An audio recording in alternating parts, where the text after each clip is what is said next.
Hello and welcome to Aon Cyber Pulse. My name is Rachael Walley and I'm a client manager within Aon Cyber team. Today I'm joined by Chris McLaughlin, Director of Cyber Solutions here at Aon. Aon has recently released its Global 2021 Cybersecurity Risk Report, which examines how business leaders can evaluate their cyber risk maturity and close security gaps. I'd like to start our podcast today by talking about some of the key insights the report highlighted. Chris, were there any findings that particularly stood out for you? Yeah, thanks, Rachel. This year's cyber risk report contains some really great insights from our global clients, derived primarily from our cyber quotient evaluation tool, which is an assessment of an organization's overall cyber resilience. So the data really tells us that organizations across the regions, industries, and revenues on average only maintain a basic level of cyber readiness. A case in point is only 2 in 5 organizations report that they're prepared to navigate new exposures coming out of the rapid digital evolution. Perhaps even more alarmingly, only 17% of those organizations report having adequate application security measures. And if we look at third-party risk, only 20% of organizations report having baseline measures in place. So the data really does tell us that cybersecurity risk is essentially being managed, primarily only ad hoc and reactive manner, with organizations not really having the time or resources to get on the front foot. Thanks, Chris. Those are some really interesting data points from a global perspective. If we focus on the local market now, could you please describe what the cybersecurity landscape looks like here in Australia? Yeah, Australian companies are digitally transforming at a pace that outstrips traditional cybersecurity thinking.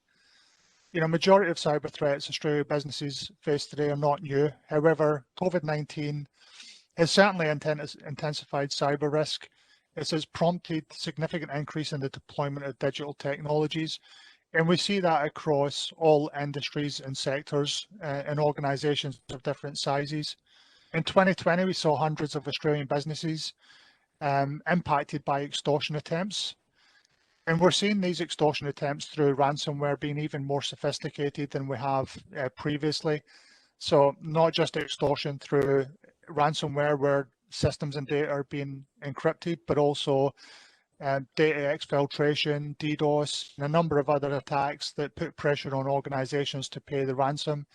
And we've even seen the clients of targets being approached to tell them that the organization's being held to ransom, and directors and officers being approached to try and put on pressure to pay those extortion attempts. And I think 2021 will continue to see ransomware, supply chain risk, business email compromise, and attacks against operational technology is a primary threat to Australian businesses. So it's important that organizations are prepared with robust controls, incident response processes, and tested business continuity and management disaster recovery plans. You mentioned supply chain risk as one of the key threats locally. How should businesses manage third-party risk? Well, many organizations are not ready to assess and manage third-party risks, but businesses do need to evaluate the cyber risk arising from supply chains. We've seen this with a number of attacks against SolarWinds, Microsoft, to name but a few. But it just takes one undefended attack to compromise the business through the supply chain. And that's something that we're seeing is increasingly common. If the attacker can't hit the organization directly, they'll find the soft underbelly to go after. So managing third-party risk really demands a continuous assurance model with ongoing cyber scanning and threat hunting.